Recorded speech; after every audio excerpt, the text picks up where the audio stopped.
Hi, I'm just going to do a quick video on graphing exponentials because I think it's the one topic we haven't actually covered. So I'll just draw a graph for us to do here, and let's use examples of y equals 2x to start off with. So it's the same as when you're graphing anything where you look for the y-intercept by letting x equal 0. So y equals 2 to the 0, which, just like anything to the power of 0, will equal 1. And therefore, our graph will intercept y at 1. Now, to figure out the shape of the graph, you just plug in points to start off with, but the general form of an exponential graph will always run from very small, about here, to very, very high. So it'll come out the graph actually. So I'm just going to move this working out to the side. And an exponential graph looks not like a straight line, thanks iPad, something like that. Now, obviously I'm not the steadiest hand, but the main thing to keep in mind is that no matter how low you go, as this approaches 0, it never actually touches 0. And if you think about it, that's because if you have a really small number for x, like negative infinity, all that equals is 1 over 2 to the power of infinity. So even though it's a super small fraction, it's still 1 over something, and it's still positive. So it's never going to actually intersect with the x-axis. So instead of looking for x-intercepts, another key point they'll often ask you to look for is when x equals 1, what does y equal? So to do that, let's just label 1. And looking at this, I understand my graph isn't exactly to scale, but we'll just draw it anyway. We let x equal 1, so 2 to the power of 1. Therefore, it will equal 2. And at this point on the graph, in line with x equals 1, y will equal 2.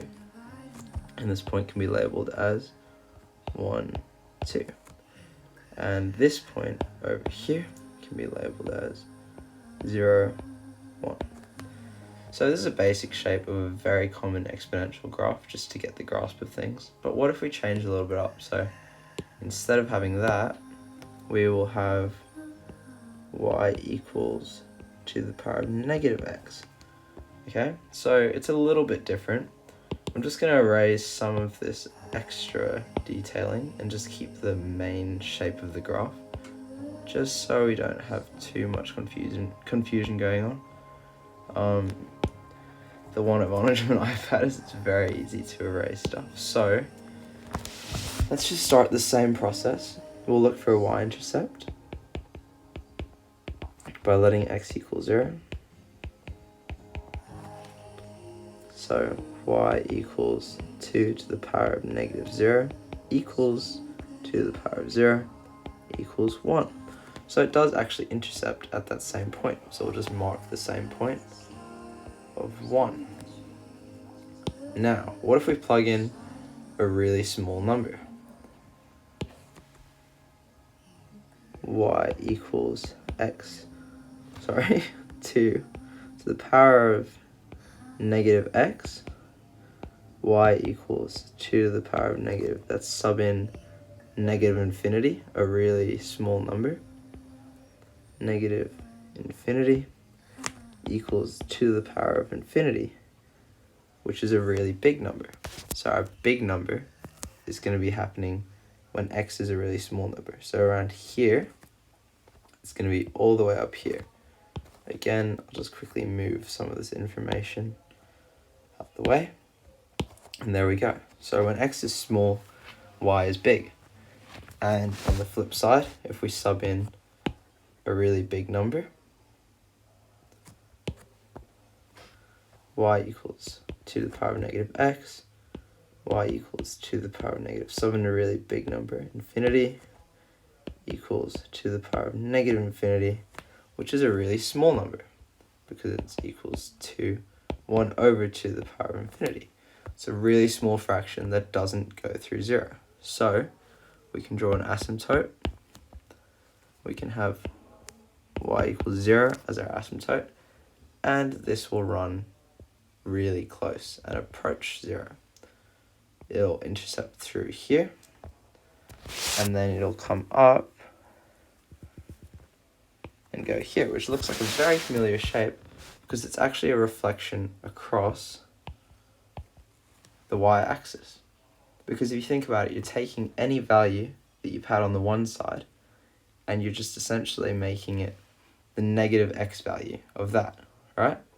So you're outputting the opposite. Now, in a similar fashion, we can write a new graph with a new idea, but instead of having 2 to the power of negative x, we can actually have y equals negative 2 to the power of x. Now this is a new transformation, and we'll start off by doing the same thing as before. So we have y intercept, let x equals 0. And you might think, why do I bother going through all of this? The main reason I would say is just to avoid silly mistakes. Even if you are very confident in what you're doing, the best way of putting it is if you're confident, it'll be fast anyways.